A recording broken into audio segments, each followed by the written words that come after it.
Mamma mia, salut les amis et bienvenue dans cette nouvelle vidéo consacrée à React et React Native. Alors dans cette vidéo, on va essayer de faire rapidement un petit refactoring. Là, vous voyez ce qu'on fait, c'est quoi? On parcourt l'ensemble de nos tâches et pour chacune des tâches, on affiche ce Mitsubishi là.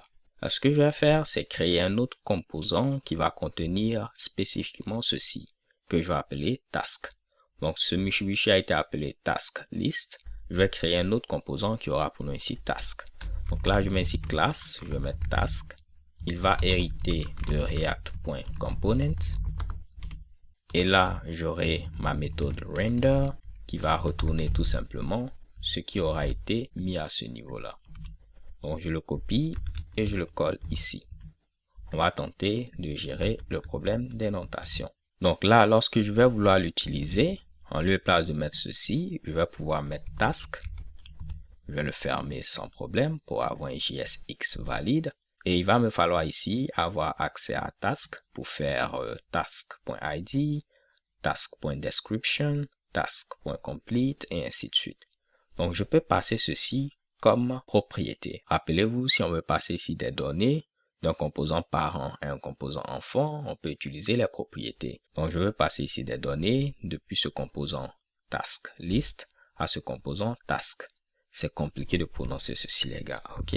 Là la propriété, je vais l'appeler ici task, qui n'a rien à voir avec ce task qui est le nom de notre composant. Si vous le souhaitez, vous aurez pu l'appeler ici details, libre à vous ici de choisir ce que vous souhaitez. Là je vais garder task et là j'aurai du code JavaScript, donc je mets mes accolades. Et je vais passer tout simplement task. Ce qui veut dire que ceci, je peux le mettre sur la même ligne sans avoir besoin de me fatiguer à passer à la ligne suivante. Et là, pour accéder à ce Mitsubishi, je pourrais mettre 10.props.task.id et je vais remplacer également tous les tasks par 10.props.task.id. Ok? Donc là, c'est juste un petit rappel. Normalement, si je viens ici, je vais tenter de démarrer le serveur en mettant ici Light Server. Je viens au niveau du navigateur, localhost 3000 et chez Kebam, vous voyez, on a le même résultat. Simplement que maintenant, à ce niveau-là, on aura ici Task List qui contient ici 3 autres composants ici de type Task. Là, on a une erreur au niveau de la console. On nous dit que chaque élément doit avoir une clé unique, key. Là, vous pouvez me dire, mais on a eu à mettre cette clé-là à ce niveau, n'est-ce pas, Honoré? En réalité, vu que maintenant on fait l'itération à ce niveau-là, c'est que c'est ici que je dois avoir cette propriété key. Donc là, je vais mettre ici key. Et vu que j'ai directement accès à ma tâche en mettant ici task, donc je pourrais mettre ici task.id. À ce niveau-là, je n'aurai plus besoin ici de key. Donc vu que c'est ici que je fais l'itération, c'est à ce niveau-là que je dois mettre ici la clé. Je viens maintenant ici, vous voyez qu'on n'a plus d'erreur. Et si on essaie de déplier ceci, il aura pour identifiant 1, pour identifiant 2, pour identifiant 3. On est content et React également est content.